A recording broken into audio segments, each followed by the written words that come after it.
Hello everyone. Just gonna speed run through some of these art tutorials. um, yeah, I don't know if you saw my last video in the series. We did a 3/4 view of a face. Another requested item for me to cover is hands. And hands, they suck. Nobody likes drawing hands.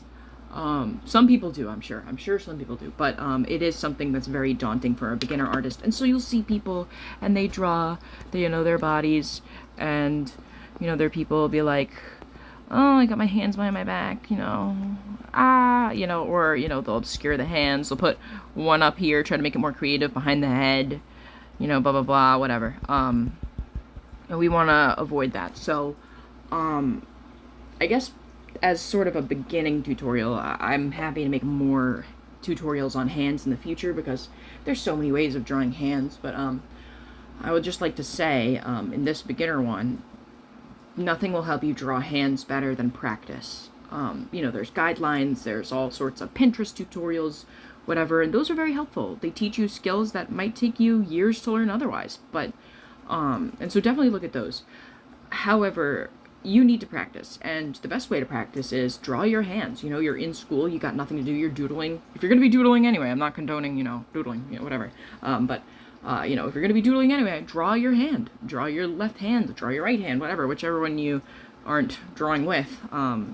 Draw somebody else's hand. That's something really great that you can do in your free time. If you're just sitting there and, you're in study hall, got nothing to do, draw your own hand. You have your very own model attached to your body.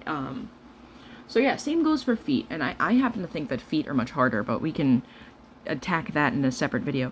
So let's just draw a basic hand from a top view. So what I like to do is I like to think of the structure of a hand. And so you have this bone, and then you got this bone, this bone, this bone. I know in the feet they're called the metatarsals, but these are the bones that extend towards your knuckles.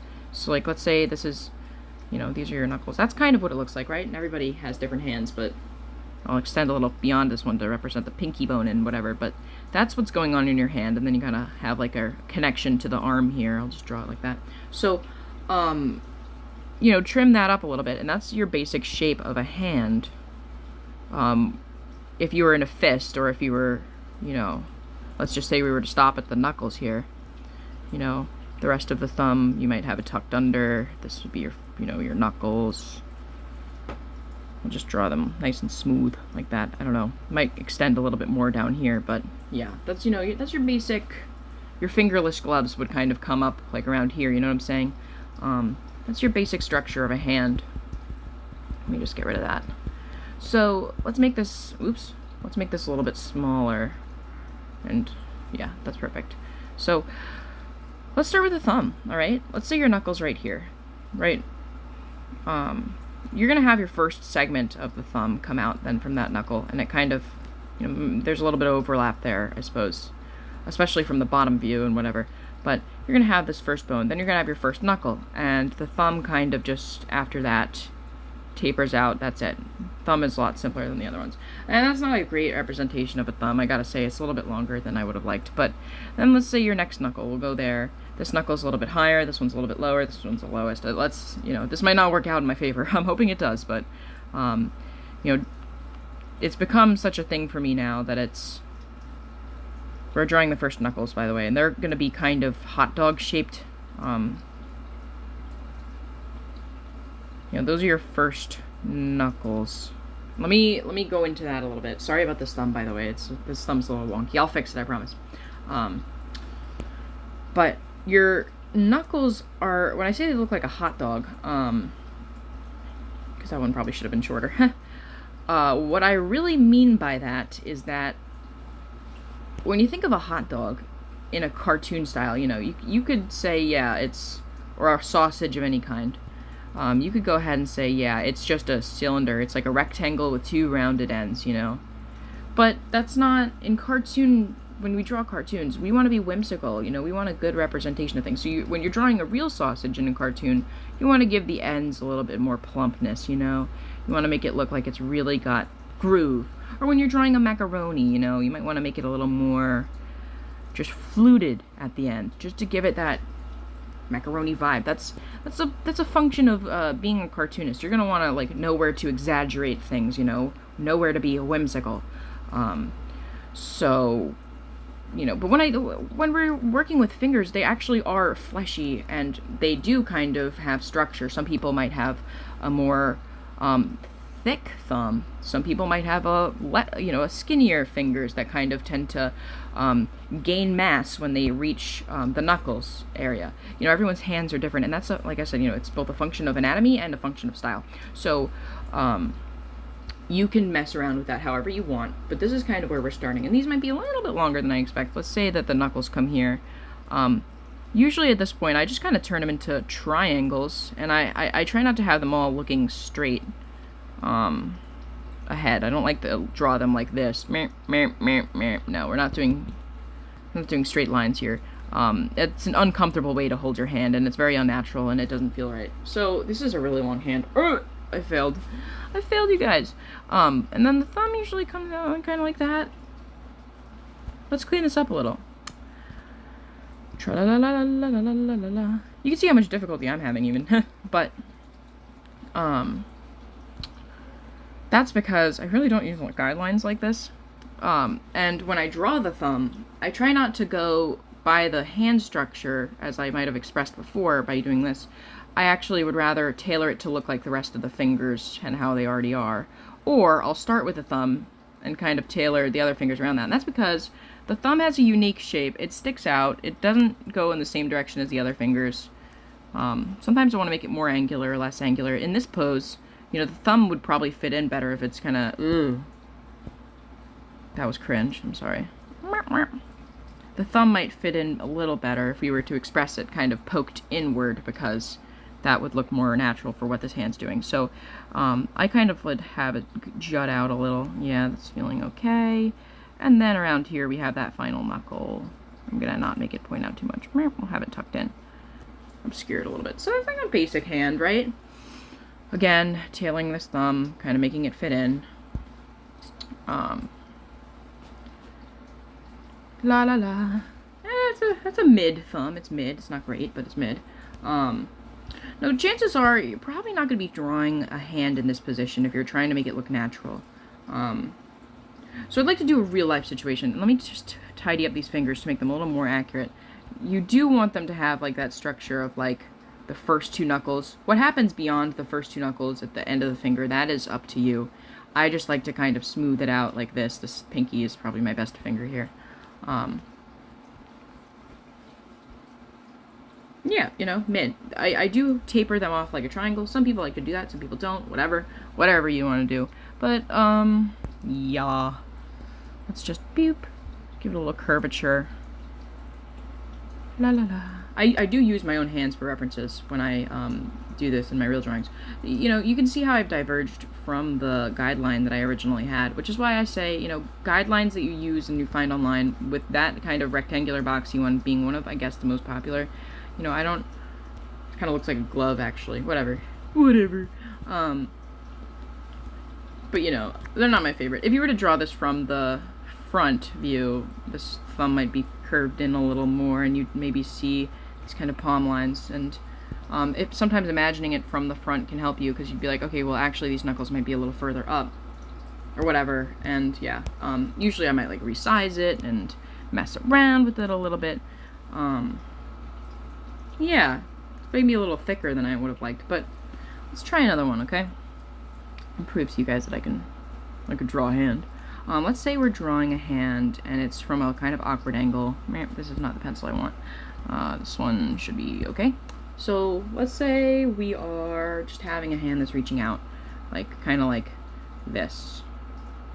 I'm just gonna draw a little loose sketch of what's going on here. We got maybe a knuckle in the back there that you can see. We've got the palm of the hand right here. The thumb is gonna kind of come out just a little. It's gonna follow the curve that thumb a little bit.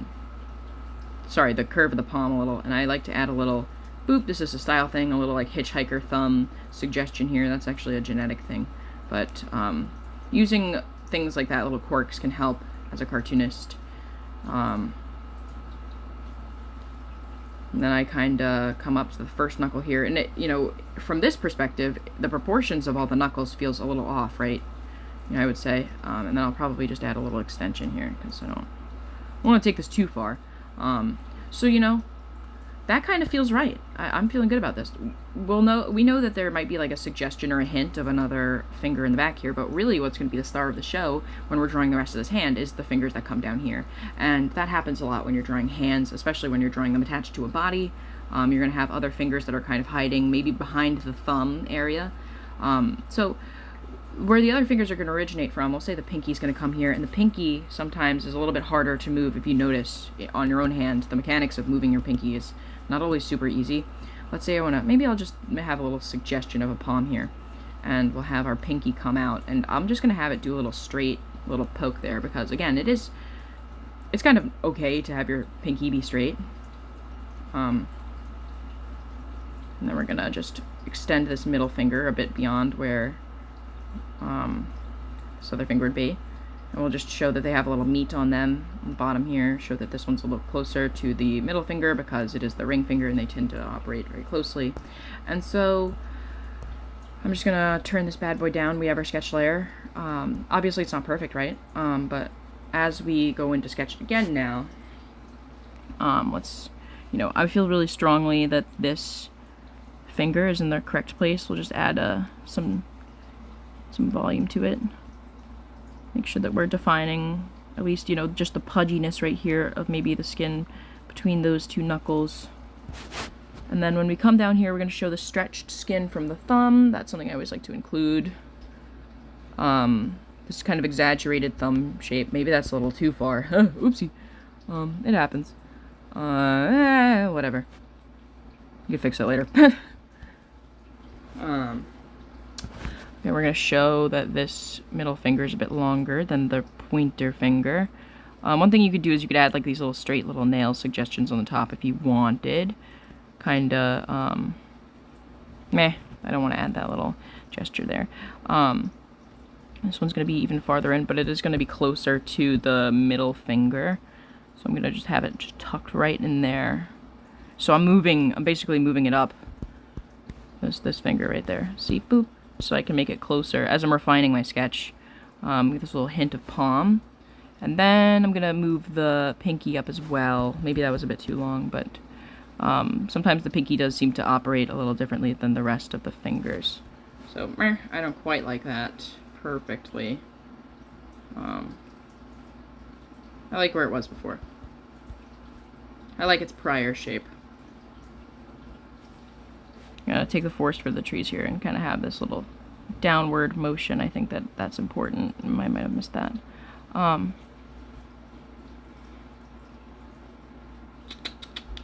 Let's see how it looks with the bottom sketch, shall we? Mid. It's kind of mid. I think that I would make some changes here with how maybe I don't like that this was moved up in this instance, and I'm gonna fix that. Oops, wrong pencil. I'm gonna fix that by kind of having them diverge a little bit more. Yep.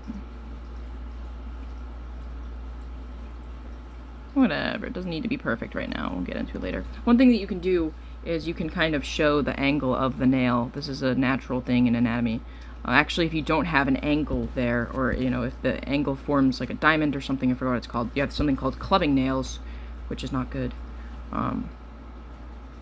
So they say I've heard that clubbed nails are a sign of lung disease. A little fun fact for you guys. Blah, blah, blah. So, this is a good rough sketch now. I think that's pretty decent. It's not perfect at all, but it's there. And I think what I'm going to do for this just little finger here is maybe actually draw this. Oops. Oopsie poopsie. I'm going to just draw it a little bit closer to the ring finger. Meow. This is the kind of stuff that goes into drawing a hand, and this is from up close. When you're drawing from far away, or you're drawing, the rest of the image, if it's not the focal point of the whole image, you can kind of be loose with it. You can be stylistic, This is maybe a bit too much with this one. A little bit too much body and volume for a pinky, which is usually a bit thinner. And remember, just because you're not necessarily adding too much more volume, adding lumps and clumps can give something the effect of it being a little bit bigger and meatier than it is. You know, now my thumb's feeling thin, so I'll add a little bit of meat down below. And I feel like that's kind of a good you know, that's not a terrible hand. Did it take me a while? Did I have to fix it? Oh yeah, I did. But the point is, you know, this is a good enough suggestion to get my point across in my comic or whatever I'm drawing, that they're reaching maybe. One thing that you can do if you're going digital, which I would probably do after drawing this, is I would grab everything under here and... Oops, wrong button, didn't mean to do that. Transform, and I would play around with it, see if I like it. Maybe I could even do this, a little bit of this, play around with where the fingers actually sit. Play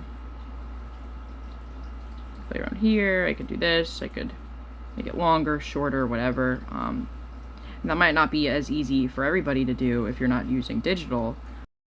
I did draw this fist, but it did not capture on my screen record for whatever reason. So I'm going to do one more just before we end here. So let's get at it. When we're going to draw a fist, one thing that you're going to want to do is I would recommend defining your thumb first. Let's zoom in a little more. Boop. We got this little knob you might have right here, and so we're gonna pull it down. Got that hot dog vibe going, and extend it down to your palm. And then what's gonna come here is, let me just actually draw the rest of the thumb here, the one part that's tucked. Then we'll have a good judge of how far our first knuckle is gonna come up. I will say you're probably going to add some folds here to show that your finger is in fact tucked down. The fold comes pretty far up, I would say. Let me just make this a little itty bitty bit smaller. Boop. Yeah, much like that. And we're gonna okay, good. We're just gonna, I'm gonna show you guys, I want to add a little bit of a knob here. I might have gone a little overboard, but that's okay. I'm a cartoonist. I'm not a realist here. Make sure that I have plenty of volume on this side of the thumb, the part that's tucked. Maybe make sure it's all working according to the laws of physics. And then now we're gonna have another obscured thumb. I mean, not thumb. Darn knuckle. And it's all gonna kind of come full circle here. You might add some like definition of what, you know, of the shape, the curvature of the hand itself, but maybe I'll add a little volume to the thumb here, but that's a decent fist, you know? It's not a terrible fist. It's not a great fist, but it's more of a, it's like a woo fist. They're kind of like doing like a very soft and, dare I say feminine in 2024 kind of light grip. Maybe the grip of somebody that has longer nails. That's a bad nail. Don't mind me. I'm just kind of trying to show you guys where the knuckle lines would be. And this is just a loose one. Whatever. I don't want this to go for too long, but I hope you guys kind of get the gist here. I'm hoping that you guys will have more of an idea of who you are and what you want to portray as a cartoonist. So how you'd like to exaggerate things. Again, that's a function of cartoonism. Cartooning, whatever, that, you know, develops your style. It's, you know, that's the difference between photorealism and other styles of art, is you have a style, and part of that style is what you choose to define and what you don't. And that's not just cartooning, that's all art. That's what makes art different than photography. And even in photography, as the operator of a camera, you have to choose what you're going to capture, how you're going to capture it.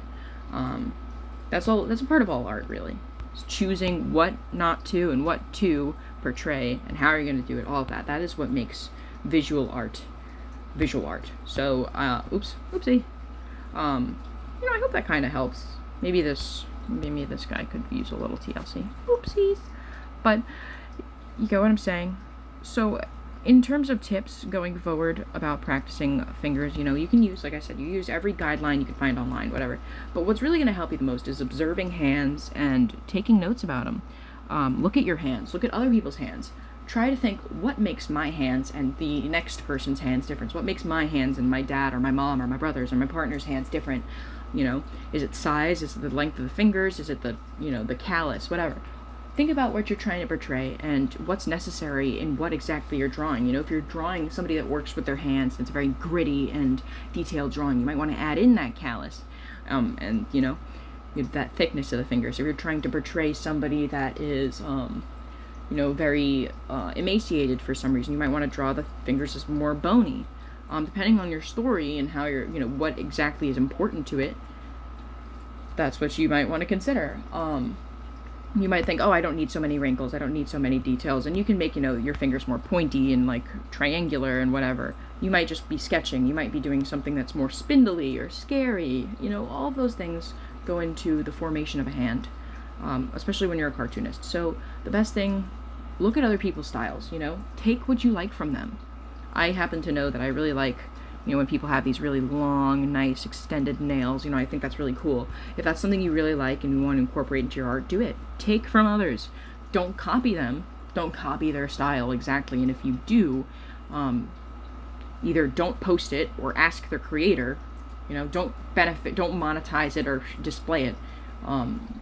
It's a free country. You can draw what you want. But if you're going to post your artwork, or if you're going to use it for school or whatever, make sure you know how to properly credit the artist. But you can take loose references from people's stuff, like say, I want my fingers to be more pointy like so-and-so, or I want my eyelashes to be really long like so-and-so's art. Things like that you can kind of get away with just doing it. But again, this is a tightrope you need to walk. It's very important that you understand the distinction between copying, referencing, and, you know, artistic, what's a good word for it? Artistic learning, really. I mean, that's how art works. We study art, we make art. It's how you learn art. You learn from the greats, you know. You learn about Bach and Beethoven, usually, before you learn about, you know, Dua Lipa and how she incorporates Caribbean beats into, you know what I'm saying? Like, I start with the basics here. I hope that does help you, though, you know.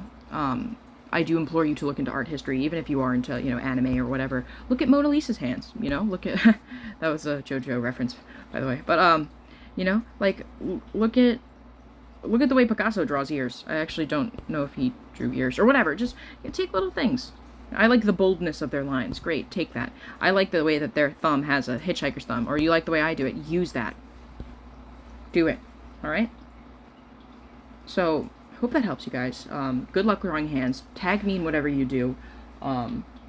Keep sketching. Don't give up. Even if hands are really hard, you'll get it someday. And if you find it exhausting to work on hands all the time, save it for when you have nothing to doodle in class, alright? Peace out, you guys. I love y'all. I hope this helps. Bye-bye.